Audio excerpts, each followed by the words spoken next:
She wasn't thinking about medals or missions. She was thinking about the small gift wrapped carefully in her pack, a promise of home waiting at the end of the road. New Year's leave was supposed to be simple. Cross the frozen plain, reach the base, and disappear into warmth and family laughter. But the storm didn't care about plans. When the convoy stopped and the radios went silent, the calendar stopped meaning anything at all.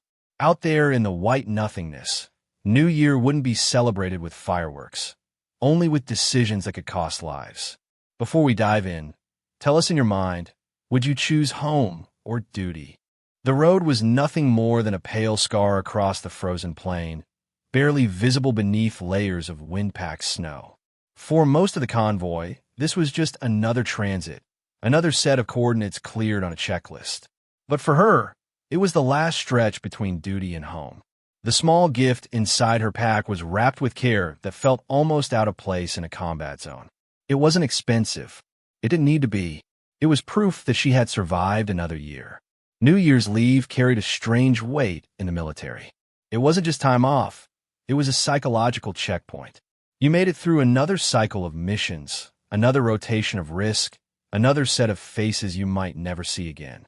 The thought of warmth, real warmth, not the kind supplied by generators and layered uniforms, felt unreal. She pictured a table, familiar voices, laughter that didn't echo against steel walls. The convoy moved with disciplined spacing, engines humming low, tires biting into ice. Radios crackled with short, professional updates. Weather reports had been cautious but optimistic. A window, they'd said. A narrow window before the storm worsened. Windows like that were trusted more often than they should have been. She scanned the horizon out of habit. White everywhere. No landmarks. No mercy in the landscape. The mountains in the distance looked closer than they were, a common trick of snow-covered terrain. She adjusted her gloves, feeling the weight of the gift again. It was absurd how something so small could matter so much. Around her, the others were quieter than usual. Leave had that effect. People retreated inward, already halfway home in their thoughts. Jokes were shorter. Smiles faded quickly. Everyone knew better than to relax too soon. Experience had taught them that the road didn't care about anticipation. When the wind began to rise, it didn't announce itself dramatically. It simply grew sharper, more insistent, pushing snow across the ground in low, fast-moving sheets. Visibility tightened. The lead vehicle slowed. Commands followed, clipped and calm. Adjust spacing. Maintain formation. She told herself it was nothing. Storms came and went. Plans adapted. That was the job. Still, her eyes drifted to the pack again, as if checking that hope was still there. Somewhere deep down, she felt the shift before it happened. The subtle sense that the road was about to demand something in return. Leave was never free. It was always earned, sometimes paid for in ways no calendar could measure. The convoy didn't halt all at once. It slowed, staggered, then finally settled into an uneasy stillness. The lead vehicle reported zero traction ahead. Ice layered beneath fresh snow, a slope too gentle to see and too slick to fight. Attempts to maneuver only dug the tires deeper into frozen resistance. Wind howled louder now, stripping heat from metal and skin alike. Snow thickened, swallowing sound and distance. Vehicles that had been clear moments ago blurred into vague shapes. The world shrank to whatever stood within arm's reach. Orders came through the radio, steady but tight. Engines idle. Conserve fuel. Maintain readiness. It was the language of delay, the kind that pretended waiting was a decision rather than a consequence. She dismounted to help assess conditions, boots crunching through snow that felt heavier by the minute. Cold crept upward fast, a living thing that punished stillness. Faces were masked, eyes rimmed red, breaths crystallizing instantly. No one complained. Complaints wasted energy. The storm erased the horizon completely. Mountains vanished. Road vanished. Even time seemed to lose its grip. Watches were checked more often than necessary, as if numbers could restore order. Her thoughts drifted back to the gift again, uninvited. It felt childish now, almost embarrassing. Out here, survival reduced everything to essentials. Heat, shelter, communication. Hope was a luxury item. A radio update cut through the wind. Weather worsening faster than forecast. Air support grounded. Recovery assets delayed. The words landed heavily, even though everyone had expected them. They set to work immediately. Snow walls for windbreaks, checks on vehicles, rotations to keep blood moving. Training took over, efficient and impersonal. This wasn't heroism. It was routine survival. As daylight faded into a colorless twilight, the realization settled in quietly. They weren't going anywhere tonight. New Year's Eve would be spent right here, in a white void that didn't acknowledge holidays. She looked at the others, reading the same calculation in their eyes. How long could they hold? Fuel, rations, temperature. Every variable mattered. The road had stopped, and with it, the illusion of control. From here on, every decision would echo longer than usual. Darkness arrived without ceremony. There was no sunset, just a gradual dimming until the world existed only in shades of gray and black. Headlights became anchors, small circles of certainty in an expanding unknown. Inside the vehicle, condensation froze along the edges of metal. Breath sounded too loud. Radios whispered updates that said little. The storm owned the night. She took first watch outside, standing near the vehicle's flank, scanning a landscape that revealed nothing. Snow stung exposed skin. Muscles ached from fighting cold more than movement. Time stretched unnaturally, each minute heavier than the last. Thoughts turned inward despite her efforts. Home intruded again, sharper now. She imagined midnight approaching somewhere else, clocks counting down, people gathering, warmth and noise. The contrast felt almost cruel. A check-in from another soldier broke the spiral. A simple question. A nod. Human contact mattered more than words. They shared ration heaters, jokes so dry they barely qualified, stories half told and abandoned. Not to pass time, but to remind themselves they still existed beyond the storm. When midnight came, no one announced it. Watches showed the change silently. A few exchanged glances. Someone muttered, "Happy New Year." No celebration followed. The words were enough. She touched the pack briefly, feeling the shape of the gift through layers of fabric.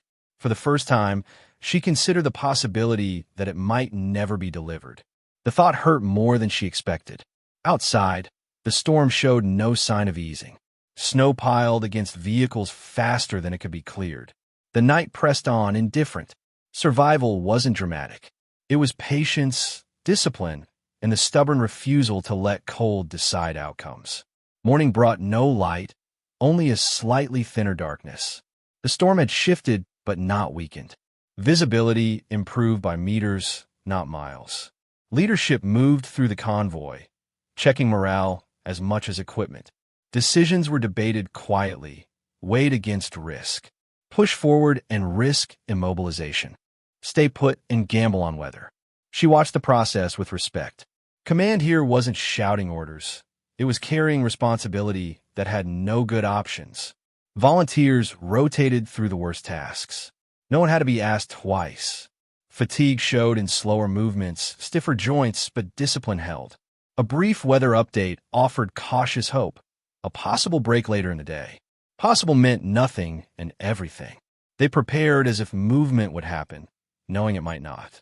Readiness was a form of optimism. Her role shifted constantly. Security, assistance, monitoring. The gift stayed packed away now, almost forgotten. Focus narrowed to immediate needs.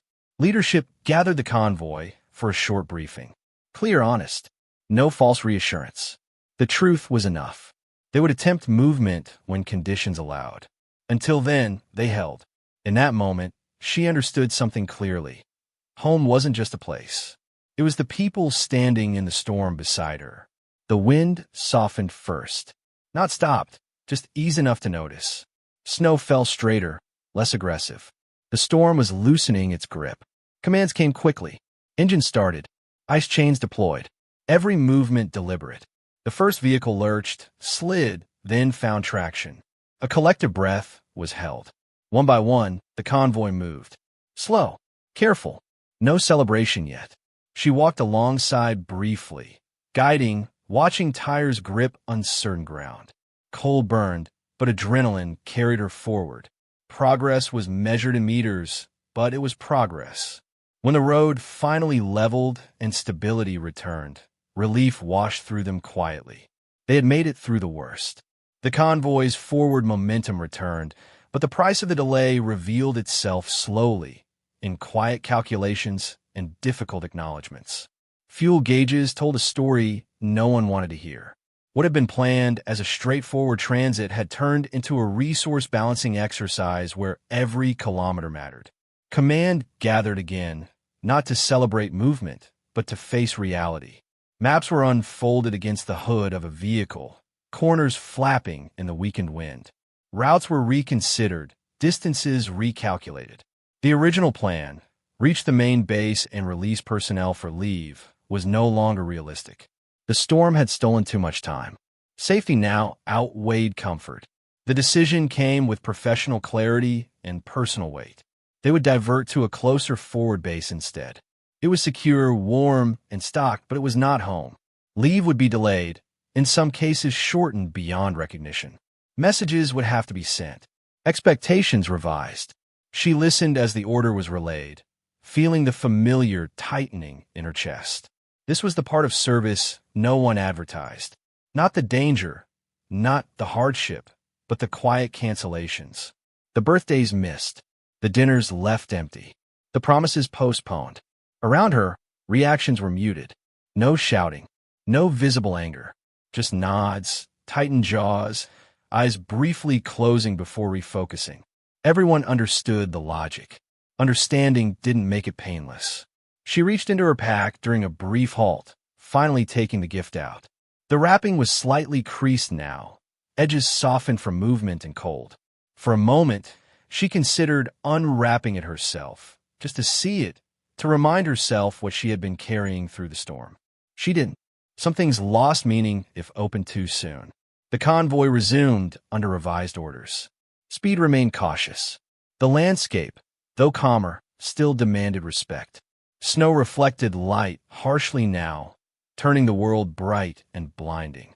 Fatigue settled into bones, the kind that didn't fade with rest. As they drove, she thought about choice. People often imagine soldiers choosing between bravery and fear. In truth, they reached the base under a pale sky, vehicles scarred with ice and snow. There was no ceremony, just engines shutting down. She finally removed the gift, checking it, smiling faintly. Home was delayed, not denied. The new year had already tested them. When she finally arrived home days later, the gift was still intact. But what she carried mattered more. The memory of standing in a storm, choosing duty, trusting others. That was the real New Year's gift. Some lessons aren't wrapped. They're endured.